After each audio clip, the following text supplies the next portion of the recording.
मैंने कुछ डिजाइन तैयार किए हैं, आप एक बार देख लेते तो। ये झुमके हैं, और सर ये कड़े, और सर ये नेकलेस देखिए ना, इसमें कितनी बारीक कारीगरी करी है।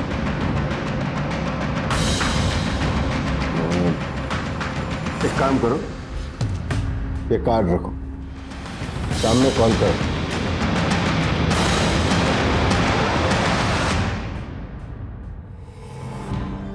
जुग जुग जिया सुललनवा भवनवा के भाग जागल हो। जुग जुग जिया सुललनवा भवनवा के भाग जागल हो।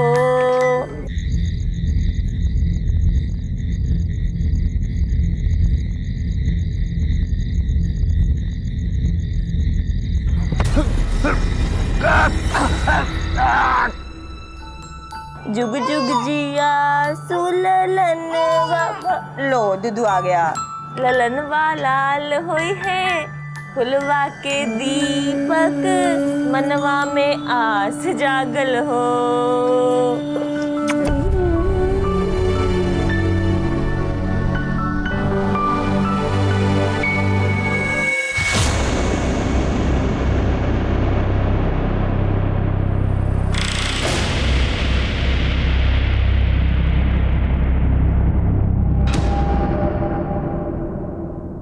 जीवन चुनौतियों से भरा है, कोई भी लक्ष्य आसान नहीं है। इंसान अपने सपनों, अपनी उम्मीदों के बस्ते को अपने कंधे पर लादे निरंतर अपनी मंजिल की ओर भागता रहता है। कभी उम्मीदें जवाब दे जाती हैं, कभी प्रयास असफल हो जाते हैं, और कभी कभी इंसान गलत रास्तों पर उम्मीद लगा देता है, खतरनाक, अनैतिक और जुर्म के शॉर्टकट पर निकल पड़ता है। ऐसे में उम्मीद का कंधों से सरक जाना, अधर में झूल जाना आश्चर्य की बात नहीं है। मुंबई की इस अंडर कंस्ट्रक्शन साइट पर एक नौजवान की लाश झूल रही थी। जाने ये क्या माजरा था। सर प्रवीण कहीं नहीं मिल रहा है, वो कहीं नहीं मिल रहा है। मैंने हर जगह देख लिया उसे, वो कहीं नहीं मिल रहा है।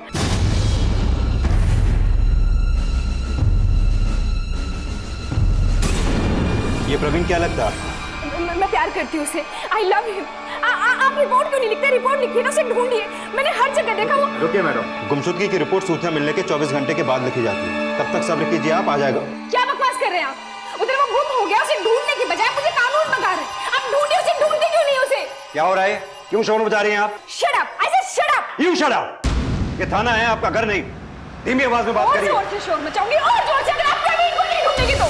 मनीषा दूर रहना, मेरे पास मत रहो। आप प्लीज प्रवीण को ढूंढिए। बहुत उछल कूद कर रही है ना।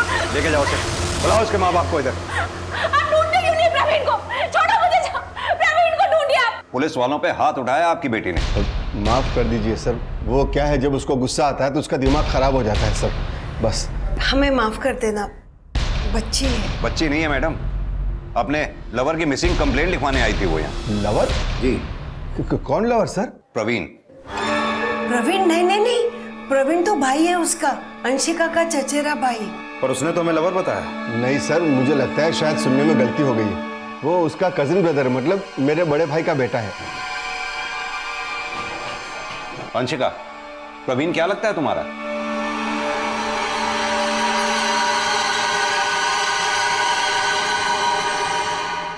भाई। लेकिन तुमने तो कहा था तुम उससे प्यार करती हो। सर वो भाई को भी तो प्यार ही करते हैं ना।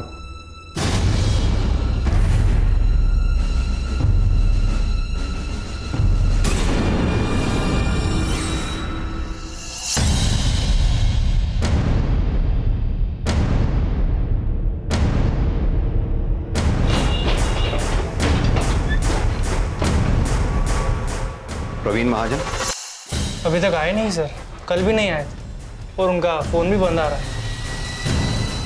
अपनी मैनेजर सोनम शर्मा को बुलाओ। सर सोनम मैडम भी नहीं आई अभी तक, 2 दिन से वो भी नहीं आई हैं।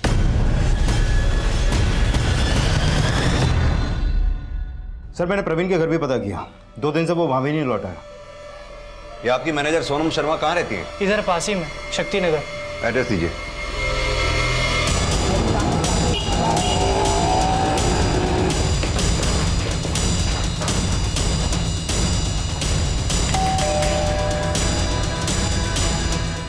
आप बता सकते हैं कहाँ गए हैं ये लोग? जी मालूम नहीं सर, सूरज सुबह बच्चे को मेरे पास देके गया। और उसकी माँ सोनम 2 दिन से ऑफिस से लौटी नहीं है। कदम, सोनम को फोन लगाया? लगाया था सर, पर रीचेबल नहीं है। उसके पति सूरज का? लगाता हूँ सर।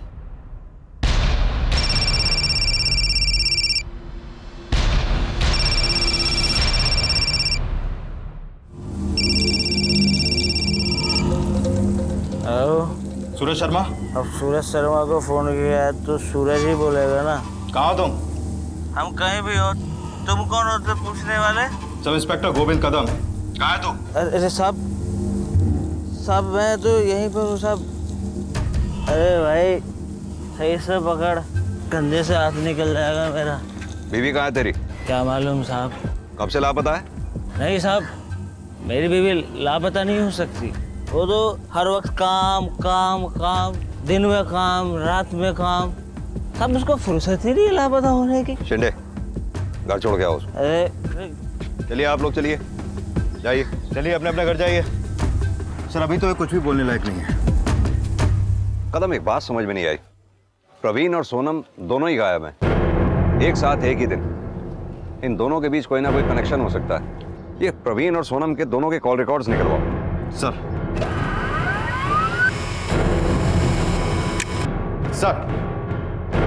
ये सोनम और प्रवीण के कॉल रिकॉर्ड्स, इनके कॉल रिकॉर्ड्स के मुताबिक 17 तारीख को जिस दिन जिस वक्त से सोनम और प्रवीण गायब हुए, उन दोनों की फोन लोकेशन एक ही एरिया में थी, आनंद लोक में।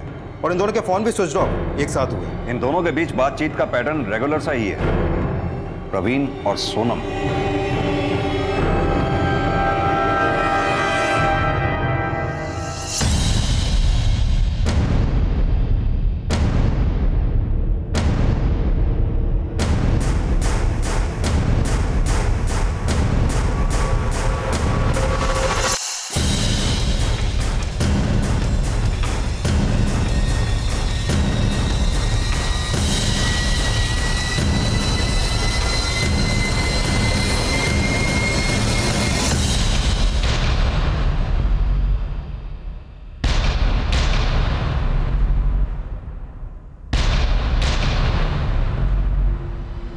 कदम, बॉडी को उतरवाओ। सर, पाटिल।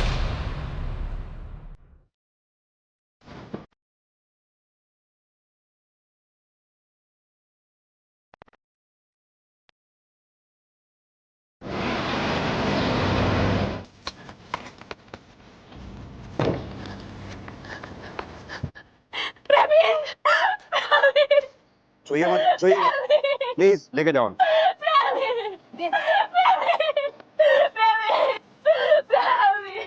सर, सुसाइड करने के लिए इतने दूर आना बड़ा अजीब है। यहाँ आना इसका कोई डेली का रूटीन नहीं था। अब सवाल ये उठता है कि ये यहाँ खुद आया या इसे कोई लेके आया। तो सर फिर तो इसे सुसाइड या मर्डर कुछ भी कह सकते हैं। ये देखो, कमीज फटी हुई है, ये खरोंच के निशान। ऐसा लगता नहीं जैसे इसे यहाँ घसीट के लेके आया हो। हाँ सर। इस लड़की के भी कॉल रिकॉर्ड निकलवाओ। सर, ये अंशिका के कॉल रिकॉर्ड। प्रवीण और अंशिका के बीच में काफी बातें होती थी। लगता है अंशिका और उसका कजिन प्रवीण एक दूसरे से काफी क्लोज थे। डेली 10 से 15 कॉल, कभी कभी तो घंटे घंटे भर बातें। लगता है इन दोनों के बीच में कोई चक्कर चल रहा था सर। तभी उस दिन अंशिका जब थाने आई तो प्रवीण को अपना लवर बता रही थी। मैं प्यार करती हूँ उसे, आई लव हिम। लेकिन माँ बाप को सामने देख के मुकर गई। अंशिका, प्रवीण क्या लगता है तुम्हारा? भाई, मामला टेढ़ा है कदम, जरा होशियारी से। सर। और हाँ, वो सोनम की कोई खबर? नहीं सर, अभी तक तो नहीं। हमने हर तरफ अलर्ट कर दिया। सर, पापा ने मरवा दिया प्रवीण को। पापा ने? क्यों? मैं और प्रवीण एक दूसरे से बहुत प्यार करते थे। लेकिन तुमने तो उस दिन बोला था कि प्रवीण तुम्हारा कजन है, भाई है वो तुम्हारा। हाँ सर, उस दिन पापा सामने थे तो उनके डर से बोला। पापा की नज़र में, दुनिया की नज़र में रिश्ता गलत है, इसीलिए तो पापा ने पहले उसे बिजनेस से निकाला और उसके बाद उसे मरवा दिया। और ये सोनम, वो भी तो प्रवीण के साथ काम करती थी, गायब है वो भी। जानती हो उसे? हाँ सर, जानती हूँ। वो तो सिर्फ प्रवीण की एम्प्लॉय थी और उससे ज्यादा कुछ नहीं जानती सर। तो सर, पापा ने प्रवीण को मरवा दिया। एक बेटी अपने बाप पर हत्या का आरोप लगा रही थी, एक लड़की अपने भाई के साथ प्रेम संबंध को जायज बता रही थी। क्या प्रवीण की हत्या और सोनम की गुमशुदगी के बीच में कोई संबंध है?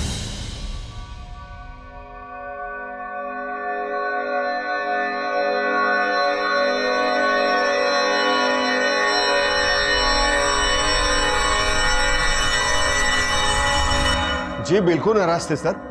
आप ही बताइए, किसी भाई बहन के बीच अगर ऐसा रिश्ता होगा तो कौन बर्दाश्त करेगा सर? समाज में उठना बैठना बंद हो गया था सर। इसीलिए आपने अपने भतीजे को मार डाला। अरे नहीं नहीं सर, बिल्कुल नहीं। आप ही की बेटी आपके भतीजे की हत्या के लिए आप दोनों को जिम्मेदार ठहरा रही है। अरे पागल है सर मेरी बेटी, मैं सच कहता हूँ। वो कुछ भी करती है, कुछ भी बोलती है, उसका दिमाग ठीक नहीं है सर। पागल लड़की, क्या कर रही है? क्या कर रहे हो? नाम नहीं सुनना था ना उसका? अब दिखाओ मिटा के। अरे तू बात बताना। मैंने कहा पीछे हट जाओ, मार दूंगी मैं सबको। अगर मेरे और प्रवीण के बीच में कोई भी आया तो मैं उसे मार दूंगी। पीछे हट जाओ। ठीक है, आप जा सकते हैं। Okay sir. इनकी बेटी अंशिका का दिमाग वाकई में सही नहीं लगता, कुछ भी कर सकती है वो। कदम कहीं ऐसा तो नहीं ये तीन तरफा प्यार मोहब्बत का चक्कर हो। मेरा मतलब सोनम, अंशिका और प्रवीण के बीच। लेकिन सर इन तीनों के कॉल रिकॉर्ड्स और फोन लोकेशन डिटेल्स में तो ऐसा कुछ सामने नहीं आया। कदम आज का अपराधी बहुत स्मार्ट है, क्राइम लोकेशन पर वो फोन नहीं लेके जा सकता। ठीक है सर, मैं इंक्वायरी करता हूँ। खासतौर से सोनम के बारे में, उसकी भी कोई खास जानकारी नहीं है हमारे पास। Sir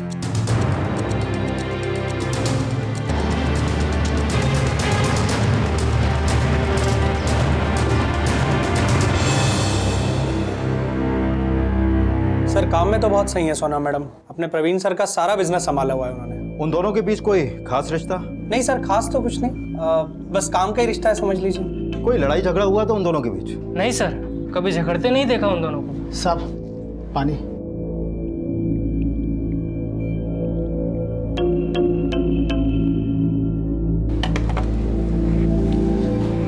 thank you. सुनो। जी साहब। क्या बात है? देखो डरने की कोई जरूरत नहीं है, जो भी बताओ। साहब मैं बहुत छोटा आदमी हूँ साहब। कुछ नहीं होगा, बोलो। साहब ये सोनम शर्मा है ना साहब, बहुत चालू है साहब। चालू मतलब? साहब पहले ना महाजन साहब के यहाँ आई थी, मैं भी वहां था साहब।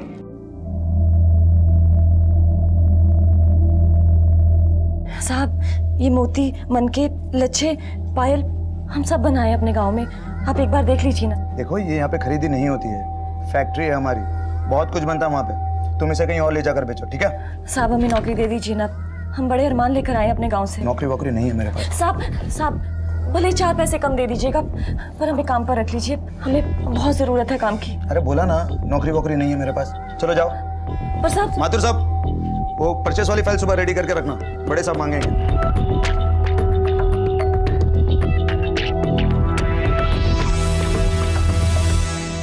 साहब सुनिए। अरे तुझे तो जाने को बोला था ना मैंने। साहब हमें नौकरी पर रख लीजिए ना, आप जो भी कहेंगे। अच्छा चल आजा, बात करते हैं, बैठ गाड़ी में। साहब हफ्ते भर में काम पर लग गई तो बड़ी चालू है साहब। ठीक है तुम जाओ। जी साहब।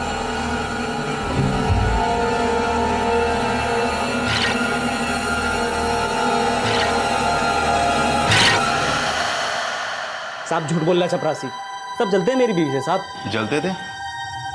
क्यों जलते हैं? सब गांव की लड़की 10वीं पास, इतनी जल्दी तरक्की जो करने लगी। मतलब वो जो बोल रहा है वो सही नहीं है? साहब सब बकवास है साहब, मैं ठहरा बेवड़ा आदमी, महीने के 2000 रुपए कमाता हूँ, वो भी दारू पे उड़ा देता हूँ साहब। ये जो घर है ना सोनम का खरीदा हुआ है साहब, ये सोफा, ये टीवी, अंदर फ्रिज साहब सोनम ने खरीदा है साहब, ये घर ही उसके पैसों से चलता है। अच्छा वो सब तो ठीक है, ये बता वो तेरे को छोड़ के क्यों गई? साहब वो मुझे छोड़कर कहीं नहीं जा सकती साहब, वो तो मुझ पे जान देती है।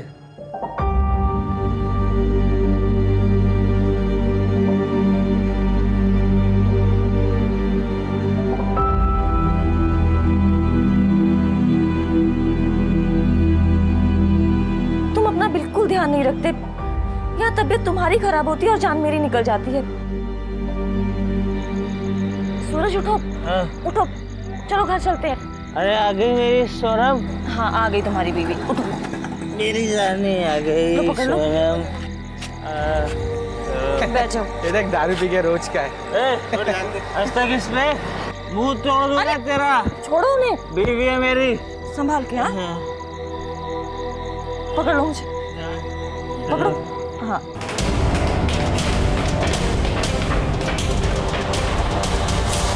सर वो चपरासी बिल्कुल झूठ बोल रहा है। सोनम जी का काम देख के ही मैंने उन्हें यहाँ पे काम पे रखा था।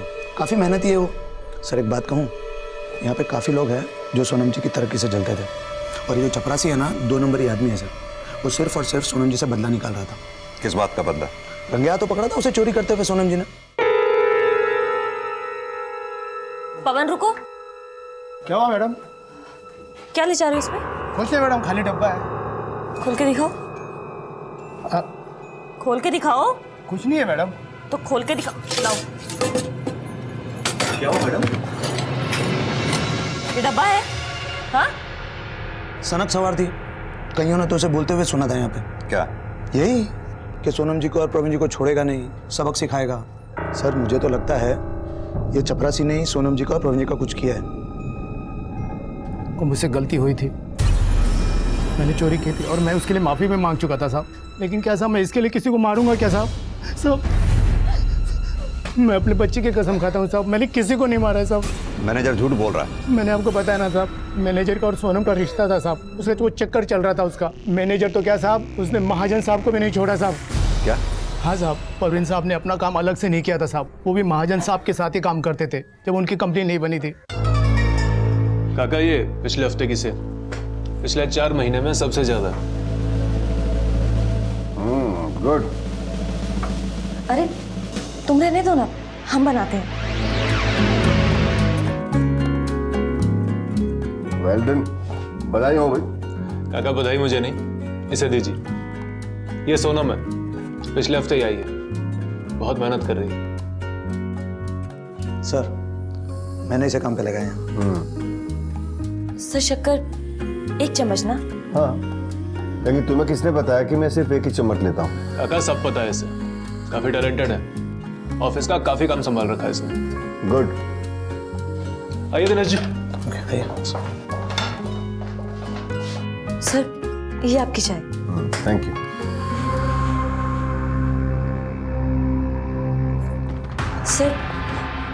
सर ये मैंने कुछ डिजाइन तैयार किए हैं, आप एक बार देख लेते तो।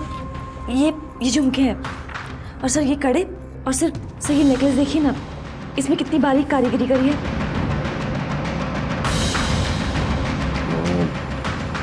एक काम करो, ये कार्ड रखो, सामने कॉल करो।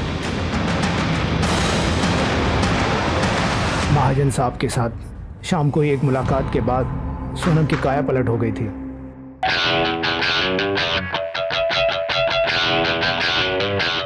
दिनेश जी, वो बिक्री वाली फाइल मेरे कैबिन में लेके आइए।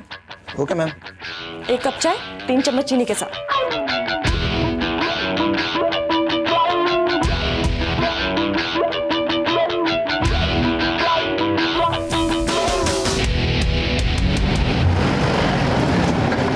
बकवास कर रहा है सर ये चपरासी, उसका दिमाग खराब हो गया। मेरे और सोनम के बीच में ऐसा कुछ नहीं है सर। लेकिन आपके चपरासी ने तो पूरी डिटेल कहानियां बना रहा है सर, और क्यों ना बनाए। सोनम ने उसे चोरी करते हुए रंगे हाथ पकड़ लिया था। ये डब्बा है। हाँ चोरी कर रहे थे। क्या हुआ सोनम, क्या हो रहा है? देखिए सर, चोरी कर भाग रहा था। चोरी करके भाग रहा था? इन्वेंट्री में मिल नहीं रहा था, मुझे इस पर शक हुआ, तलाशी ली, सब इसके पास मिला। कभी नहीं चोरी करता है। रुक, पुलिस का फोन लगाओ। तेरे जैसे हरामखोर लोगों को तो पुलिस के हवाले कर देना चाहिए। फोन लगाओ। जाने दीजिए ना साहब, जाने दीजिए ना साहब। सर ये तो सोनम का दिल अच्छा था, मैंने सोनम और प्रवीण के कहने पे ही उससे पुलिस के हवाले नहीं किया था, नौकरी से निकाल दिया बस। अब वो प्रवीण की कंपनी में उधर चला गया, इसलिए बदला निकाल रहा है मुझसे और मेरी कंपनी से।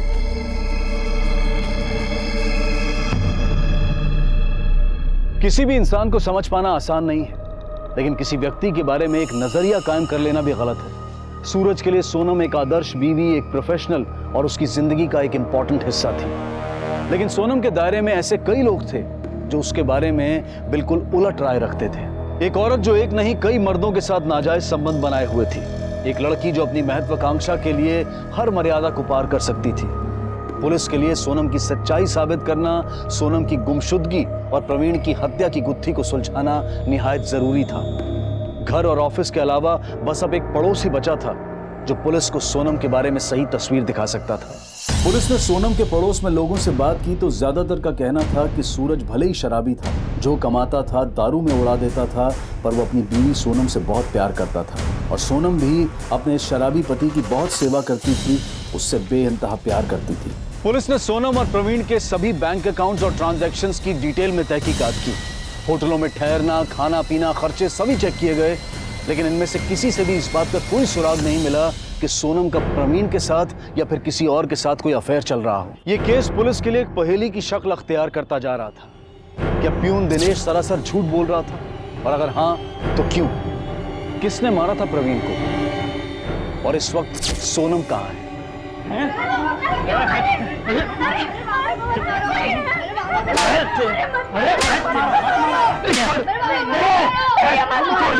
तेरी ज़बान खींच लूंगा। पुलिस को क्या बक रहा था? तेरी ज़बान खींच लूंगा मैं। साहब वो आदमी झूठा है, एक नंबर का चोर है। तब आपको मालूम है सोनम ने ना चोरी करते हुए पकड़ा था उसको ऑफिस में।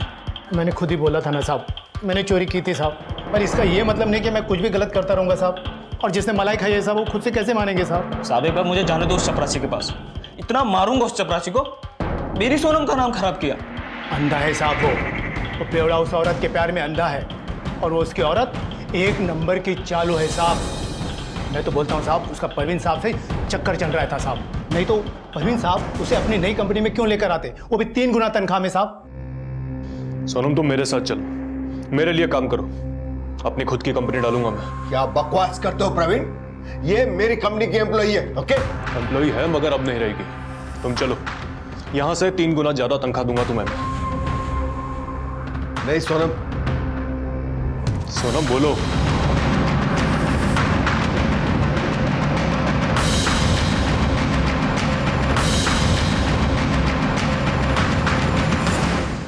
साहब इलाज कराओ उस चपरासी का, दिमाग खराब हो गया उसका। मेरी सोनम अपनी मेहनत और हुनर से ऊपर आई है साहब। मैं कहाँ कहता हूँ साहब कि मेहनत और हुनर नहीं था उस औरत में, मेहनती भी थी और हुनर भी था उसमें। अब आप ही बोलो साहब, कोई इतने कम समय में इतनी जल्दी तरक्की कैसे कर लेगा? चालूपने से साहब, आप एक बार उस सोनम को पकड़ो साहब, उसके बाद में सच का सच और झूठ का झूठ सब पता चल जाएगा। अगर मेरी बात गलत निकले ना तो आपका जूता और मेरा सर साहब।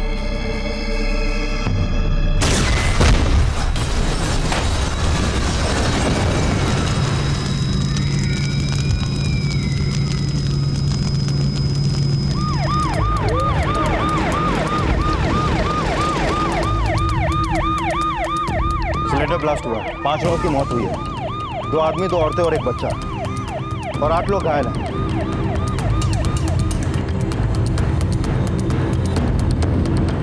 सर एक अजीब बात सामने आई है। क्या? एक बॉडी के पास कुछ चीजें मिली हैं, एक आईडी लेडीज पर्स और एक मोबाइल। आईडी किसकी है? सोनम शर्मा का, और शायद मोबाइल भी उसी का है।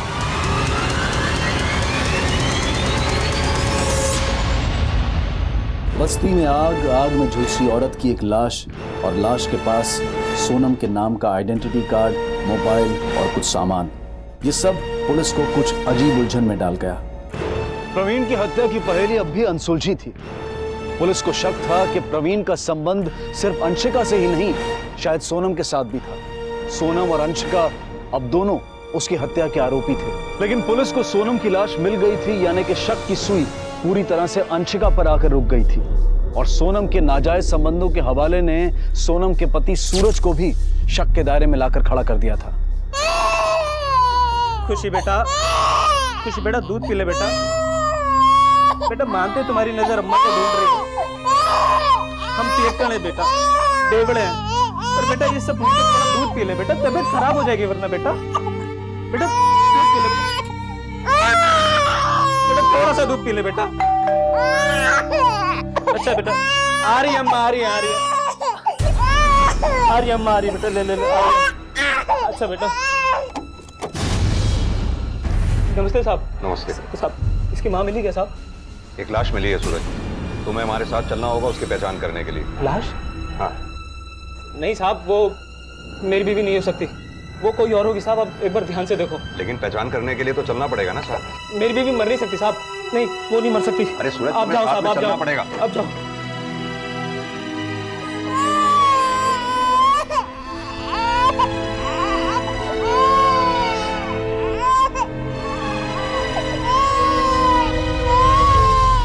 या तो ये कुछ छुपा रहा है या फिर इसे अपनी बीवी की गुमशुदगी और मौत से कोई लेना देना नहीं है।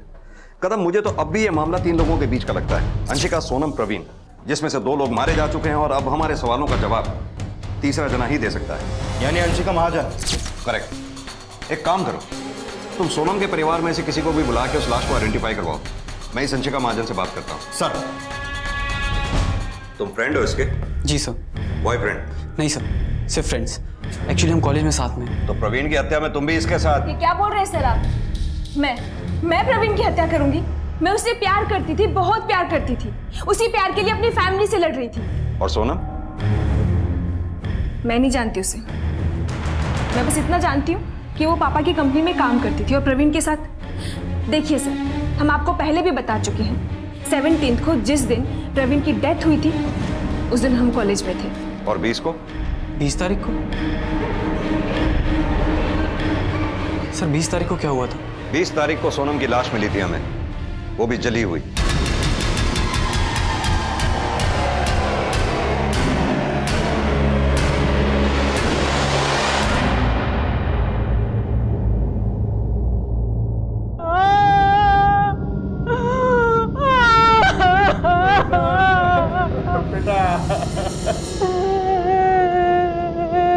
आखिर मार ही दिया उस कमीने ने मेरी बच्ची को। मार दिया? किसने? वही करम जला सूरज, सोनम का पति। हमारी जाति का नहीं था सूरज, फंसाया था उसने हमारी बेटी को और यहाँ भाग आया शहर में।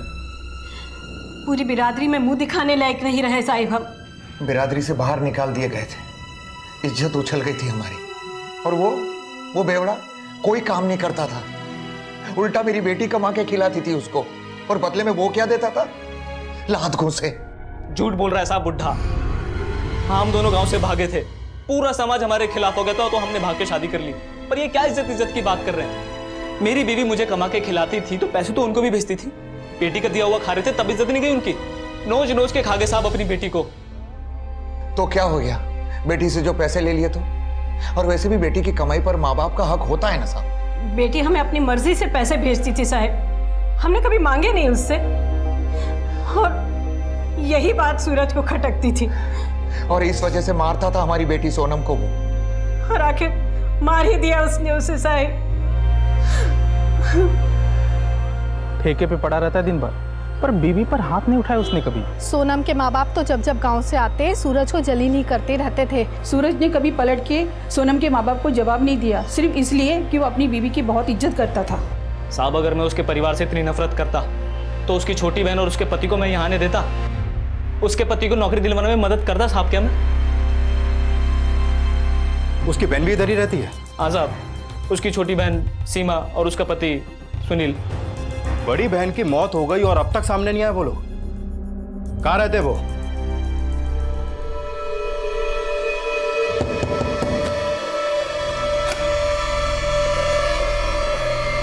नमस्ते साहब। ये सोनम शर्मा की बहन इधर ही रहती है? जी साहब। बुलाइए उसको, हमें कुछ बात करनी है। वो तो इधर नहीं है। तो कहाँ गए फिर? हमको पता नहीं है साहब, हम खुद ड्यूटी करके 5 दिन के बाद लौटे हैं। इधर आए तो देख के ताला मार के कहीं निकली हुई है। हम पूछे था आस पड़ोस में, पर किसी को पता नहीं कहाँ गई साहब। काम क्या करते हो तुम? हम तो ट्रक चलाते हैं साहब, मुंबई से लखनऊ। सोनम की अपनी सगी बहन सीमा लापता पाई गई। 2 हत्याएं, एक गुमशुदगी और कई नाजायज संबंध। क्या इन सब के बीच में कोई रिश्ता है? सर, सीमा के पड़ोस में पता किया, उधर बता रहे 20 तारीख को शाम में सीमा घर में ताला लगा के निकल गई थी। मतलब कि जिस रोज बस्ती में धमाका हुआ? जी सर। सर, सीमा के कॉल रिकॉर्ड के मुताबिक उसके फोन की लास्ट लोकेशन उसी एरिया की थी जहां पे धमाका हुआ, उसी दिन, धमाके से कुछ देर पहले। सर, आपको नहीं लगता कि यह धमाका एक एक्सीडेंट नहीं बल्कि एक साजिश के तहत किया गया है? हो सकता है इसमें सीमा का हाथ हो। लेकिन सीमा सोनम का मर्डर क्यों करेगी? बहनों में कोई रंजिश रही होगी। एक काम करो, सीमा के फोटोग्राफ्स आसपास के थानों में सर्कुलेट करवाओ, खासतौर से पब्लिक ट्रांसपोर्ट पे लगवाओ। शायद किसी ने उसे शहर छोड़कर जाते हुए देखा हो। सर, एक बात और, सीमा के कॉल रिकॉर्ड में सोनम के ऑफिस का भी नंबर मिला है। लेकिन ये सीमा के कॉल रिकॉर्ड्स में सोनम के ऑफिस का नंबर आया कैसे? हाँ सर, जानता हूँ इसको। 3 महीने पहले सोनम मैडम लेके आई थी इसको, कुछ काम चाहिए था। तो मिला कहाँ?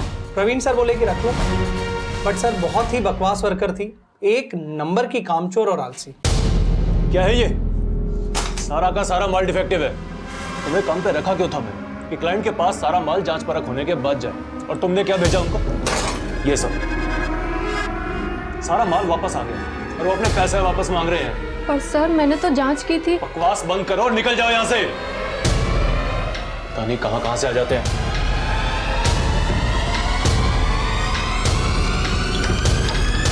हाँ साहब, सीमा बहुत नाराज थी सोनम से। वो प्रवीण साहब के सामने सीमा का साथ नहीं दिया ना सोनम ने। तो तू मुझ पे क्यों भड़क रही है? मैंने क्या किया? यही तो, तूने कुछ नहीं किया। तो मैं क्या करती? गलती तो थी ना तेरी। तूने क्लाइंट को सारा गलत माल दे दिया। तेरी वजह से हमारी कंपनी को पता है कितना नुकसान हुआ है। हमारी कंपनी? बढ़िया कंपनी वाली? शर्म नहीं आती तुझे? इसने तेरी बहन के मुंह पर थूक दिया और तू उसकी तरफदारी कर रही है। अरे थोड़ी तो शर्म कर। और सुन तो, कहीं तेरा कोई चक्कर वक्कर तो नहीं चल रहा उसके साथ? चुप कर, क्या बक रही है तू? सर लड़ाई तो हुई थी, पर बाद में दोनों में सुलह हो गई थी।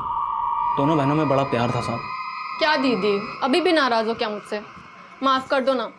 तुम तो जानती हो ना, जब मुझे गुस्सा आता है तो मेरा दिमाग खराब हो जाता है। तो इलाज करा ले अपने दिमाग का। वो भी करा लूंगी ना, पर अभी तो माफ कर दो। चाहे तो 2 थप्पड़ मार लो मुझे, मार लो मुझे, तुम्हारा जी हल्का हो जाएगा। पर प्लीज मुझे माफ कर दो ना। छोड़। माफ किया ना? कर दो ना, अब तो बिट्टू भी बोल रही है ना। किया माफ, किया ना? किया, कर दो। अच्छा, हाँ, किया ना? सर सुलह तो हो गई, पर यह भी तो हो सकता है कि वो सब दिखावा हो और सीमा के मन में फिर भी नाराजगी रह गई हो। पर कदम, ये अपराध अकेले सीमा के बस का नहीं। जरूर किसी ने उसका साथ दिया होगा। ये सीमा के कॉल रिकॉर्ड्स दोबारा चेक करने होंगे हमें। बिस्किट खाएंगे बेटा, बिस्किट खा बेटा, बिस्किट खा बेटा।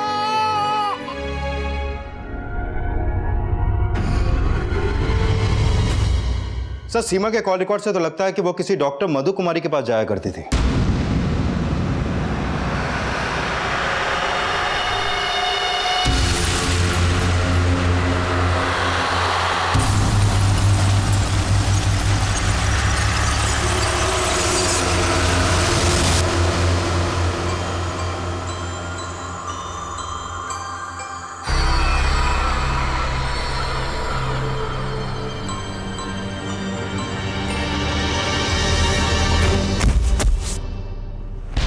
ये सीमा किस बीमारी का इलाज करवा रही थी आपसे? वो एक्चुअली डोमेस्टिक अब्यूज का केस था। पति मारता था उसको। तो फिर आपके पास क्यों? चोटें आ जाती थी उसके शरीर पर। बहुत बेरहमी से मारता था उसका पति। 2 बार तो आंखें फूटते फूटते बची हैं सीमा की, और सिगरेट से सारा बदन दाग दिया था। पीठ पे जलने के निशान थे उसके। सीमा की डॉक्टर ने सीमा पर हो रहे डोमेस्टिक वायलेंस के बारे में पुलिस को खबर करना तक जरूरी नहीं समझा, और उसकी यही छोटी सी गलती एक बड़ी दुर्घटना का कारण बन गई। समाज अगर ना जागे तो एक छोटे से जख्म को भी पूरे शरीर में फैलते देर नहीं लगती, फिर वो चाहे शराब का जहर ही क्यों ना हो। खुशी बेटा, खुशी मेरी बेटी गाना सुनेगी, लोरी सुनेगी मेरी अच्छी। देख बेटा बम्बई की लोरी बेटा। खुशी कहाँ है बेटा? बेटा खुशी, खुशी, खुशी बेटा, खुशी बेटा, खुशी, खुशी।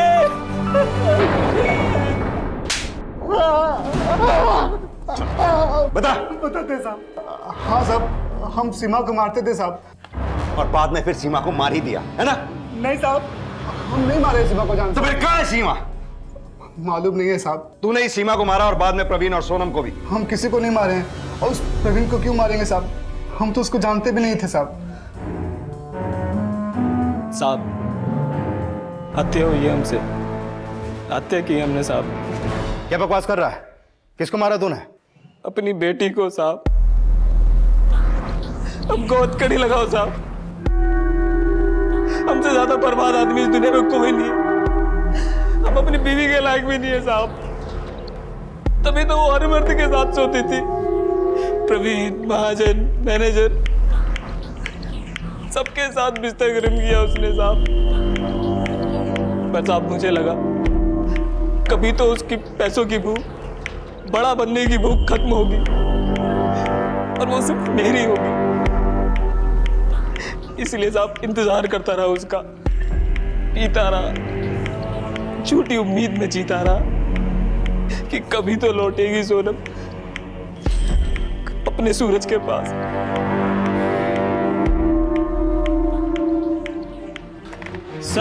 सर सीमा का मोबाइल एक्टिव हो गया है। लोकेशन पार्कवी होटल, शंकर रोड।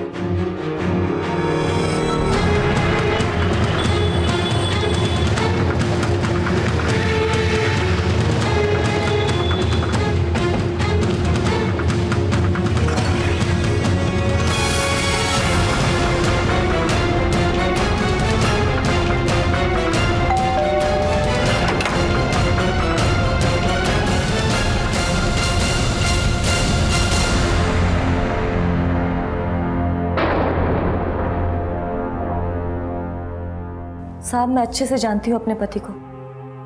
वो बहुत प्यार करता था मुझसे। बेचारा मेरी वजह से इतने दुख सह रहा था, लेकिन मुझे जिंदगी से और भी बहुत कुछ चाहिए था जो मेरा पति मुझे कभी नहीं दे सकता। फिर भी तो हमें अलग होना पड़ता ना। कब तक मैं उसका बोझ उठाती। अपनी बहन सीमा को तुम ही ने गांव से बुलाया था ना? हाँ साहब, मैं नहीं बुलाया था। उधर गांव में दोनों की हालत बहुत खराब थी।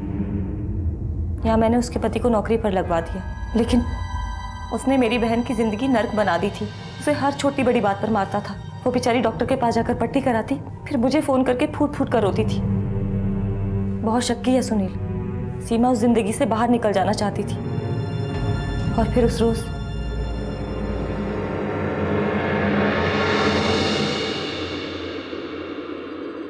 कहाँ रह गई थी तू? मैं कब से तेरा इंतजार कर रही थी। तू आज ही यहाँ से निकल जा। मैंने तेरा सब इंतजाम कर दिया है। तू यहीं रुक, मैं तेरे लिए बस की टिकट लेकर आती हूँ। जल्दी आना। हाँ, जल्दी आऊंगी। जब मैं वापस आ रही थी तो मैंने देखा कि सीमा का पति सुनील बस्ती से जा रहा था।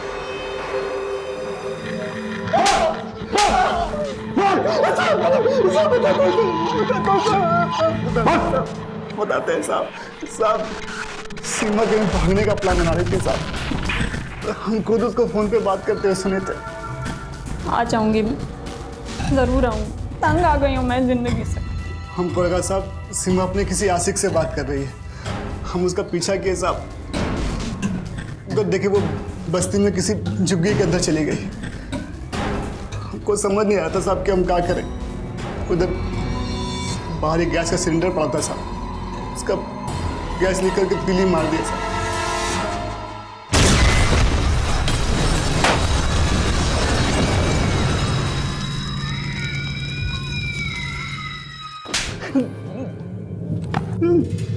तेरे इस पागलपन की वजह से 8 लोग घायल हो गए, 5 लोगों की जानें गई। और तुझे पता है जिस परिवार की जान गई वो तेरे गांव का ही माधो परिवार था।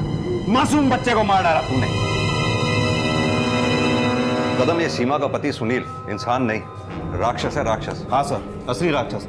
पर सर अगर सीमा को इसने मारा तो प्रवीण को किसने मारा? अब इस सवाल का जवाब तो सिर्फ एक ही इंसान दे सकता है। तुम्हारा और प्रवीण का फोन एक साथ बंद हुआ, एक ही जगह पे, एक ही टाइम पे।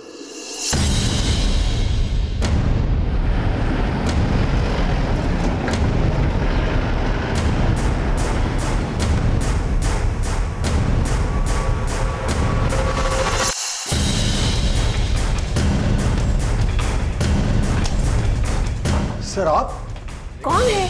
क्या हुआ? मोनिशा, इनको भी लेके चलो, सब पता चल जाएगा। मुझे क्यों पकड़ रहे हैं? अब छोड़िए। हाँ, प्रवीण को मारने के लिए मैंने ही सोनम को पैसे दिए थे, 50 लाख। बेटी को बचाना चाहती थी मैं। पापा के डांट फटकार का कोई असर नहीं पड़ रहा था उस पर। प्रवीण को कंपनी से निकाल दिया, फिर भी मिलते रहे दोनों। और सोनम ही क्यों? पैसों की बहुत भूखी थी वो, और फिर इस जिंदगी से निकल के कहीं और जाना चाहती थी वो, और पैसों के बगैर ये मुमकिन नहीं था। गांव से अपने भाई विकास को बुला लिया था मैंने। बेरोजगार था, रोज रोज माँ बाबा के ताने सुनता था। यहाँ एक होटल में उसका इंतज़ाम कर दिया। 3 लाख में मान गया था वो, 1.5 लाख काम से पहले और 1.5 लाख काम के बाद। फिर विकास ने प्रवीण को फ़ोन करके उसकी और अंशिका की फ़ोटो को लेकर उसे ब्लैकमेल करना शुरू कर दिया था। तस्वीरें हैं मेरे पास आपकी और आपकी माशूका की, चाहिए तो आके मिलो। कौन बोल रहा है? हेलो?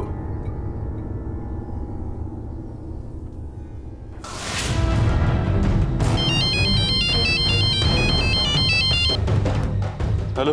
और भेजू कि मिलते हो आके? जगह नोट करो, बदले में क्या लाना है वो मिलोगे तब बताऊंगा। और हाँ, अगर पुलिस को खबर करी तो ये फोटो हर मोबाइल पे नजर आएंगी।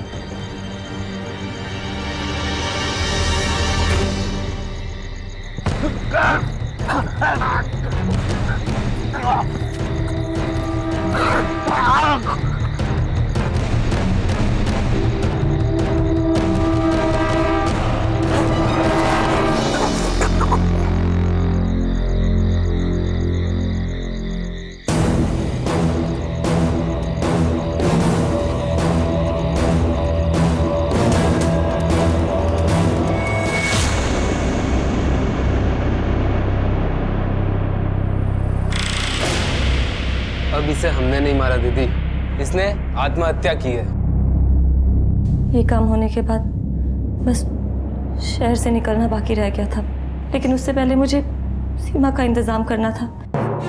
तू 7 बजे बस्ती पहुंच जाना, वो अपने गांव के माधव चाचा है ना, उनके घर में आ जाना। पर वहाँ मुझे किसी ने पहचान लिया तो बिल्कुल भी चिंता मत कर। माधव चाचा के यहाँ उनकी बीवी, उनका बच्चा और उनका साला है। मैंने उसे अपने रिश्तेदार के घर बस्ती में बुला लिया, वहाँ से उसे नासिक भेज देती। लेकिन शाम जैसी मैं वापिस आई, सब कुछ खत्म हो गया था।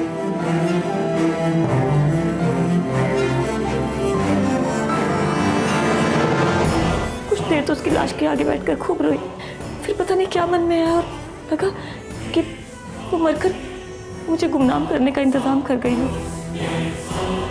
मैंने अपना आईडी कार्ड, अपना फ़ोन, अपना पर्स उसकी लाश के बगल में फेंक दिया। सोनम मर गई थी, मुझे यही दुनिया को दिखाना था और मैं वहाँ से छुपती छुपाती भाग गई। लेकिन जिस भविष्य की उम्मीद थी वो, और उसी भविष्य की उम्मीद में तुमने लाशें बिछा दी, अपना बसा बसाया घर तबाह कर लिया। सफलता जरूरी है, पर गलत तरीके से सफलता नहीं, विनाश हाथ लगता है।